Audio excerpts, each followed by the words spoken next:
আসসালামু আলাইকুম এভরিওয়ান, ঘরোয়া রান্নাঘরে আপনাদের সবাইকে স্বাগতম। আজকে আমি আপনাদের তৈরি করে দেখাবো মালাই রোল। এটাও বানানো খুবই সহজ আর খুব অল্প সময়ে এটা তৈরি হয়ে। আমি সর্বপ্রথমে 2 লিটার দুধ জাল করে নিচ্ছি।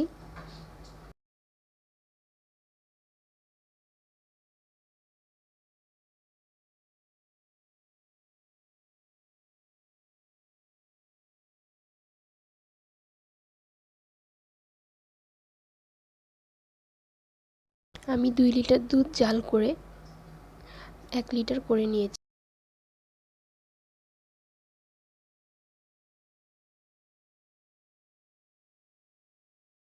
এখন দিয়ে দিচ্ছি 1 কাপ চিনি। চিনিটা আপনারা আপনাদের পরিমাণ মতো দিয়ে নেবেন।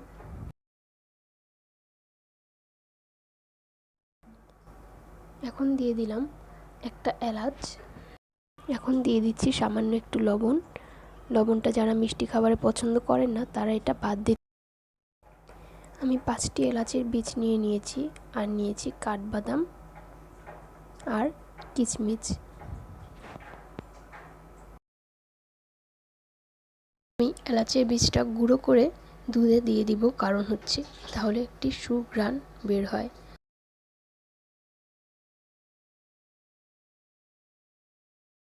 আমি এখন দুধটায় সামান্য একটু ফুড কালার ইউজ করব, তাহলে দুধের কালারটা দেখতে খুবই সুন্দর দেখাবে। আমি অরেঞ্জ কালারের ফুড কালার ইউজ করেছি, আপনারা চাইলে জাফরান ইউজ করতে পারেন। আমার ভিডিওটা যদি আপনাদের ভালো লেগে থাকে তাহলে অবশ্যই লাইক, কমেন্ট অ্যান্ড শেয়ার করবেন। আমি এখন একটা বাটিতে অল্প একটু পানি নিয়ে 3 চা চামচ কর্নফ্লাওয়ার দিয়ে দিচ্ছি।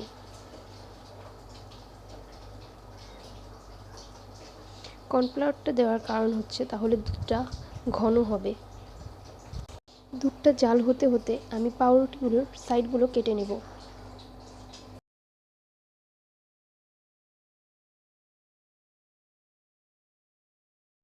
আমি রুটিগুলোর 4 সাইডের লাল অংশগুলো কেটে নিয়েছি, আপনারাও ঠিক এভাবেই কেটে নেবেন। আমার রুটিগুলো কাটা হয়ে গেছে। আমি এখন দুধটাকে দেখিয়ে দিচ্ছি আমার দুধটা কতটা ঘন হয়ে গেছে। এই পর্যায়ে আমি কর্নফ্লাওয়ার দিয়ে দিব। কর্নফ্লাওয়ার দিয়ে ভালো করে নেড়ে চেড়ে নেব, না হলে জমাট বেঁধে যাবে।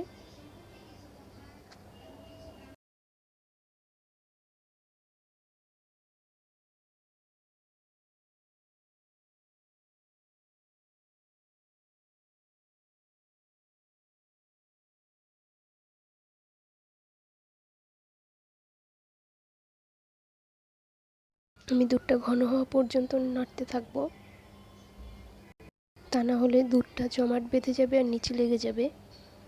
আমার দুধটা অনেকটাই ঘন হয়ে গেছে, আপনারা দেখতে পাচ্ছেন।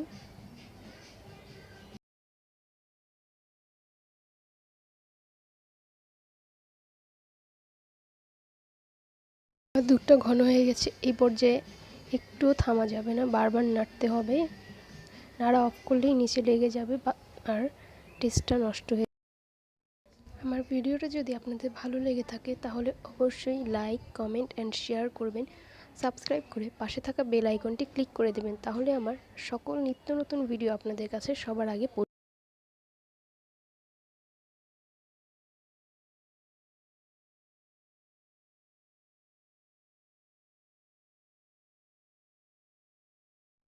আমার দুধটা অনেকটা ঘন হয়ে গেছে। আমি আরও একটু ঘন করে নেব। অবশ্যই এই পর্যায়ে নাড়া অফ করা যাবে না, নাড়তেই হবে, না হলে নিচে লেগে যাবে। নিচে লেগে গেলে টেস্টটা নষ্ট। এখন আমি দিয়ে দেব বাদাম আর কিশমিশ। আপনারা চাইলে যে কোনো বাদাম ব্যবহার করতে পারেন, আমি এখানে কাঠবাদামটাই ব্যবহার করেছি। বাদাম কিশমিশ দেওয়ার পর ভালো করে নেড়ে সবগুলো বাদাম আর কিশমিশ দুধের সাথে মিক্স করে দিতে হবে।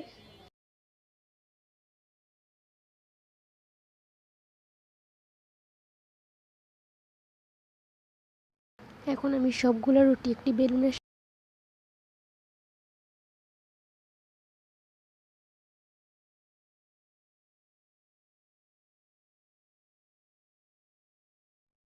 এখন আমি রুটির ওপরে মালাইটা দিয়ে দিচ্ছি।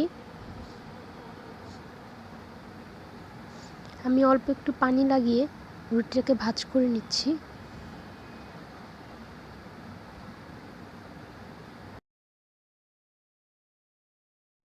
আমি সেম প্রসেসে সবগুলো রুটিতে মালাই দিয়ে ভাঁজ করে নিয়েছি।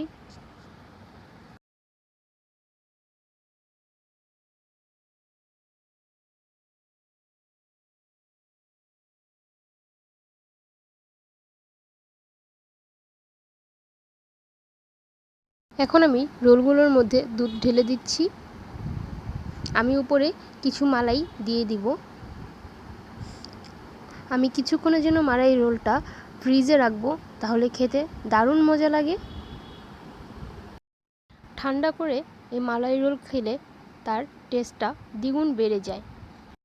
আপনারা কিন্তু অবশ্যই বাসায় ট্রাই করে দেখবেন এবং আমাকে জানাবেন আপনাদেরটার টেস্ট কেমন হয়েছে। আমারটা তো খুব মজা হয়েছে। আমার ভিডিওটা যদি আপনাদের ভালো লেগে থাকে তাহলে অবশ্যই লাইক, কমেন্ট অ্যান্ড শেয়ার করবেন এবং সাবস্ক্রাইব করে পাশে থাকা বেল আইকনটি ক্লিক করে দেবেন, তাহলে আমার সকল নতুন ভিডিও আপনাদের কাছে পৌঁছে যাবে। আমি আমার মালাই রোলটা আপনাদের কেটে দেখিয়ে দিচ্ছি। দেখুন আমার মালাই রোলটা কত সফট হয়েছে। আমার তো মালাই রোলটা একদম সফট অ্যান্ড তুলতুলে হয়েছে। আপনারাও বানিয়ে আমাকে কমেন্ট করে জানাবেন আপনাদেরটা কেমন হয়েছে। Thank you for watching.